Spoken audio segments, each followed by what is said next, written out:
Hi, this is Jim Starkweather, the publisher of KitMaker Network and Model Shipwrights, and welcome to another episode of Cracking the Box. Today we've got the 1/350th scale Trumpeter HMS Belfast, 1942.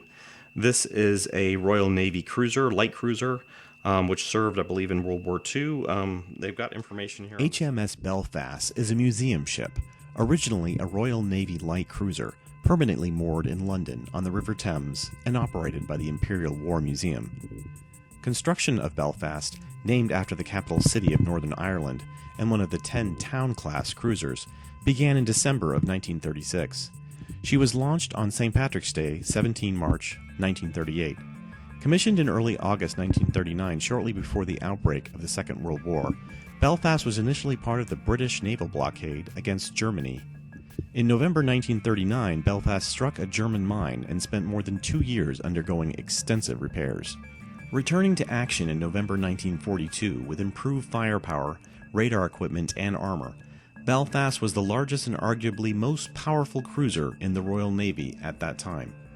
Belfast saw action escorting Arctic convoys to the Soviet Union during 1943, and in December 1943 played an important role in the Battle of North Cape, assisting in the destruction of the German warship Scharnhorst. In June 1944, Belfast took part in Operation Overlord, supporting the Normandy landings. After the war in Europe was over, Belfast was redeployed to the Far East to join the British Pacific Fleet, arriving shortly before the end of the Second World War. Belfast saw further combat action in 1950 to 1952 during the Korean War, and underwent an extensive modernization between 1956 and 1959. A number of further overseas commissions followed before Belfast entered reserve in 1963. So wow, what a long history. A ship from 1938, launched in 1938, final service in 1963, and still serving as a war museum ship in today. So some great history there. I'm sure people know a lot more about the ship than I do. I'll just tell you what's here in the box. So length is 562 millimeters. The beam is 87.8 millimeters. Plastic parts, 520 plus pieces. On the other side here, we've got some of the aircraft that the ship can deploy, age range 14 plus, and so forth and so on. Let's go ahead and open her up, though, shall we? Crack her open. All right, so we've got right off the bat the left and right hull pieces, and you can see they use pretty much the entire length of this box. Nicely packaged here. They look to have some nice internal ribbing for structure that I'm sure you place in. Plastic looks very good. Portholes are, slight indentations. They don't go all the way through, obviously. Neither does the anchor port. And yeah, I'm not a ship expert, so I'm not going to try to pretend that I am. We've got things like some of the captain's yacht here, pieces, propellers. You can see the propellers scale-wise, about the small fingertip there. Here's another launch boat. Those are in 2 pieces. Again, I'm not seeing any issues here production-wise. Everything looks pretty clean. There will be some detailed photos at the end of this review, so please don't think that this is the only view you're going to get of these parts. This is mostly for me and my commentary. And here's some of the deck pieces. Interesting. Not quite sure how those work. I think a lot of these internal, like the upper deck, has the same internal ribbing, so these pieces are fitting into those side hull pieces, which we'll get to in a minute, I guess, to see. Lots of life rafts, and again, some crane superstructure there, and some of the internal crane pieces all look good. Their internal ribbing. Some guns here too, anti-aircraft guns. More guns, more armaments, some of the turrets, which look like a nice one-piece affair. I'm not sure that isn't an issue, though. I think I see some plastic where plastic should not be. I'll take some photos of that and you can see. Again, another set of those turrets, and I'm seeing the same issue on the fronts of those turrets. I'll take some photos and you can determine. So here's some of the superstructure bits. Like the first one here, which looks like a front and rear maybe. And here's the nameplate, 1/350th Royal Navy HMS Belfast, 1942. So this is the refitted after the, if you didn't get that from the introduction, this is the refitted version after the initial mine that I guess it hit early in the war. Here's the one piece of the upper deck. It's very nice. The decking is very fine. You can kind of feel it if you rub your fingernail over it, but this is some of the mid deck, I believe. HMS Belfast, and that's probably the rear, I'm guessing, or this is the forward section with the little bit of chain showing for the anchors. And then we have a photo etch piece with some small chain that's also rumbling around here in the back. And again, we'll get some good photos of that. This is mostly the small details, deck railings, antenna, I believe, part of the radar, maybe part of that radar setup. Here's the planes in clear plastic. They've got props and very nice detailed prop there. They're biplanes, so upper and lower wings, fuel, external fuel cells, and wheels even. Interesting way to do the wheels. And then a very small decal set. Guess there's not really much to show. And then the instructions. And the instructions, it's starting to fall over on me.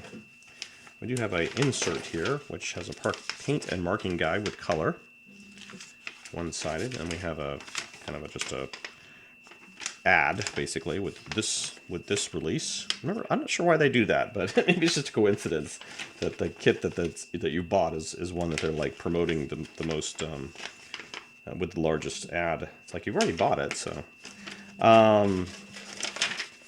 And they do show you parts overlays here with the sprues, where the parts are and so forth, and then they show the there's the that is the internal ribbing. I was confused as to what those were, but that now makes sense actually.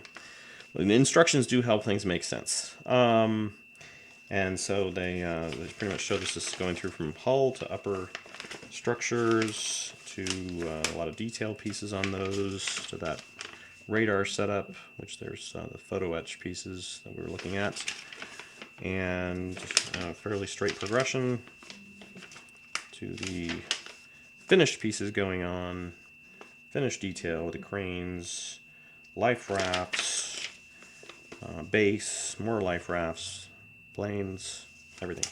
So it looks like it's fairly straightforward build though. The manual doesn't quite want to fit in here. It's a good thing they didn't have a large decal sheet that would have been folded. Just a little small one works. So we'll show you some detailed photos and then we'll come back and conclude.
Well, I hope you enjoyed those photos of the HMS Belfast 1942 from Trumpeter.